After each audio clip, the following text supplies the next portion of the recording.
Welcome back. The games aren't the only thing firing up Timberwolves fans. Some Wolves gear is so popular, people are lining up to grab it before it sells out.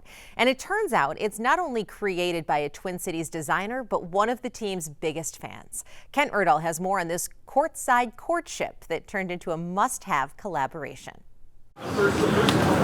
Show up early for a Timberwolves game and you might cross paths How you doing? Yes, sir. How are you? with a colorful character How you been, though? You been good? who needs no introduction to the courtside crowd. This man represents Minnesota Timberwolves basketball. If you know the Timberwolves, you know Jordan Dye. Period. Point blank, period. Even if you don't know his name, Jordan Dye's passion and sideline style have been easy to spot throughout the Timberwolves' resurgence in recent years. Are you having a good time? I'm always having a good time. That love for this place took root as a kid in the 90s, growing up cheering on his favorite team with his family. We had season tickets for 25 years. Those seats were not courtside, but there were perks. We'd always have Crunch come out to my birthday parties, so that was always fun. Little did he know it would lead to one day having his parents come out to a different kind of party at Crunch's home. We got 7 items total this year. To celebrate a collaboration The KG era logo, the trees. decades in the making. Got the cleaver on the sleeve on that, and then lamb chops on the back. Lamb chops is Jordan's other passion, one of 2 fashion brands he's steadily built since 2012. Started just kind of messing around, making t-shirts, and fell in love with it, and just kind of ran with it. Business really took off after he designed a chain to show off Lamb Chop's sharp logo. Cut the bad, keep the good is like our tagline. You know, I'd go out, sell them off my neck to DJs and people out. People were literally like buying them off. Yeah, oh yeah, I would wear like 4 or 5 of them out and just sell them right off my neck. Got 40, 50 bucks. The strategy paid off, and soon DJs weren't the only ones wearing his designs. I worked with Mac Miller and Chief Keef, Chance the Rapper. He's got style all over the place, head to toe, literally. Timberwolves Chief Marketing Officer Mike Grawl says Jordan's fashion and fan credentials made him a natural fit to try a local collaboration. But even he didn't realize how big it would be. That first drop that we had 3 years ago was very memorable. When the doors opened, it was just madness in there and sold out basically instantly on the first one. And that was a really cool moment. Each year since, the drops have gotten bigger. All right, here we go, here we go. And so has Hi, what can I get you? the hype. So there's one. Can't even see the end of the line, so that's pretty crazy. Like, let's put that one in here. NBA licensing rules limit sales to the Target Center only and cap the amount of inventory. But the appreciation just keeps growing. He took it from a small place and he's made it big, and we love him and we support him, running our butts in line even if we have to. Athletes are really excited about it too. Jalen Clark's an example of a guy who wanted to model that here. It's authentic. I think Jordan's like a hometown kid, so I really appreciate his point of view on the style of things, especially with the Timberwolves drop. It feels like I can relate to it, so it's just like really, really cool. I don't know how else to describe it. You know, it feels very wholesome. For Jordan and his team, who've been here since the beginning, Thank you. it's also a little overwhelming. I'm better. See, that's all I needed. After years of hustle, the lifelong Timberwolves fan Congrats on the launch, brother. Appreciate it, y'all. has his own fans. Kind of have to pinch myself sometimes of getting to have that experience, and very, very honored and blessed to do that. At Target Center, Minnesota is forever. Kent Erdahl, Love it here. KARE 11 News. Well, as you could tell from the line, Jordan's collaboration with the Timberwolves sold out in minutes, but he and the team are already talking about another collab next season.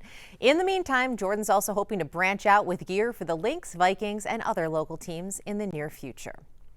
A new museum is set to open this fall to more widely share the stories of Minnesota veterans being brought to life by a Minnesota sculptor.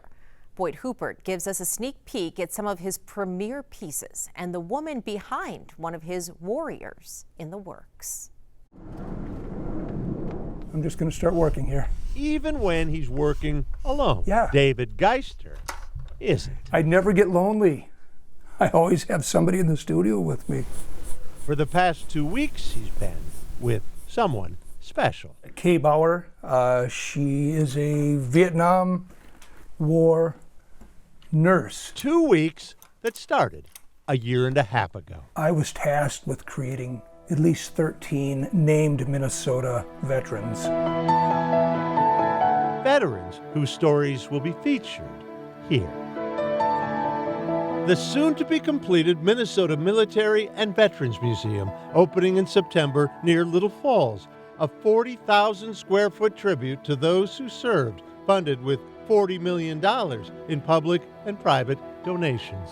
The whole mission of the Minnesota Military and Veterans Museum is to tell the stories of Minnesota warriors. There you are. And those guests keeping David company? They'll walk us through Minnesota military history from the Civil War to the War on Terror. Including Patrick Taylor, who buried his brother Isaac at Gettysburg. This fellow right here is Chuck Lindbergh, and he is one of the Iwo Jima flag raisers. All Minnesotans. General John Vesey, chairman of the Joint Chief of Staff. Mostly Virginia Lane Fraser. departed. A woman who was a World War II veteran. Which makes notable David's time with Kay. I'm the short one. From her early days in the smallest men's uniform they had. Then they hand you an M14 and I fell over. The Navy nurse moved on to spend a year. This is me. In a primitive South Vietnam hospital. She has the most delightful smile.